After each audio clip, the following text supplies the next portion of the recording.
কালো গেঞ্জি গায়ে পুলিশের সামনে বুক টান করে দাঁড়ায় আবু সাইদ।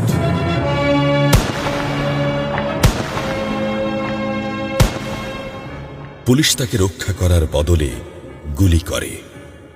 ঠাস ঠুস কয়েকটা গুলির মধ্যে একটা গুলি লাগে তার কোমরে। খানিকটা ভাঁজ হয়ে যায় শরীর। সম্ভবত সে বুঝতে পারে নাই। ঘাড় ঘুরিয়ে কোমর দেখার চেষ্টা করে একবার, তারপর আবার আগের মতো আবার দুই হাত প্রসারিত করে সিনা টান করে দাঁড়ায়। ডান হাতে ছোট্ট একটা লাঠি। বিশ্ববিদ্যালয়ের প্রধান ফটকের পাশে বেশ কয়েকজন পুলিশ, হাতে রাইফেল, রাইফেলের তাজা গুলি, আবারও গুলির শব্দ। পরে গুলিটা কোথায় লাগলো বোঝা গেল না। তবে আবু সাইদ টলছে। পড়বে পড়বে ভাব, কিন্তু সে সোজা হয়ে দাঁড়ানোর চেষ্টা করছে। গুলি খাওয়ার আগে ফেসবুকে তার শেষ পোস্ট ছিল, যতদিন বেঁচে আছেন মেরুদণ্ড নিয়ে বাঁচুন। সেজন্যই হয়তো গুলি খাওয়ার পরও সোজা হয়ে দাঁড়াতে চাইছিল, কিন্তু পারছিল না। আবু সাইদের মেরুদণ্ড সোজা থাকলেও শরীরটা মাটির দিকে ক্রমশ ঝুলে পড়ছিল। সবুজ জামা পরা বন্ধু এগিয়ে আসে, পুলিশের গুলির ভয় ডর পাশে রেখে আবু সাইদকে ধরে। আরো দু একজন আসে, আবু সাইদকে হাসপাতালে নিতে হবে।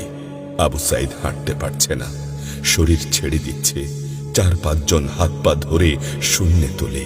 আবু সাইদ ঝুলছে আর রক্ত পড়ছে টপ টপ টপ। যে আবু সাইদ কিছুক্ষণ আগেও বুক চিতিয়ে দাঁড়িয়ে কোটা সংস্কার আন্দোলনে নেতৃত্ব দিচ্ছিল, সে এখন শূন্যে ঝুলছে, যেভাবে ঝুলছে মেধাবীদের ভাগ্য। রাত 10টার আগেই বাড়িতে যাওয়ার কথা ছিল আবু সাইদের। মা অপেক্ষা করছে, বোন অপেক্ষা করছে। তখনও তারা জানে না আবু সাইদের মৃত্যু সার্টিফিকেট লিখছে কর্তব্যরত ডাক্তার। নাম আবু সাইদ, পিতা মকবুল, ঠিকানা বাবনপুর, পীরগঞ্জ, রংপুর। বয়স 25। মৃত্যু কারণ আগমনের সময় মৃত্যু। তারিখ 16/7/24, রাত 8টা 5 minute. Serial number 240434, Rangpur medical college হাসপাতাল। পরিবারের একমাত্র শিক্ষিত ছেলেটা খুন হয়ে গেছে। মা যখন জানল দুনিয়া কি আর ঠিক আছে তার কাছে, বিলাপ করে বলে, আমার ছেলেরে চাকরি না দিবি না দে, গুলি করলো কেন? বোন সুমি আর্তনাদ করে বলে, 3টা গুলি কেন আমারে করলো না? আবু সাইদ ফেসবুকে আরো লিখেছিল, যদি আজ শহীদ হই তবে আমার নিথর দেহটা রাজপথে ফেলে রাখবেন।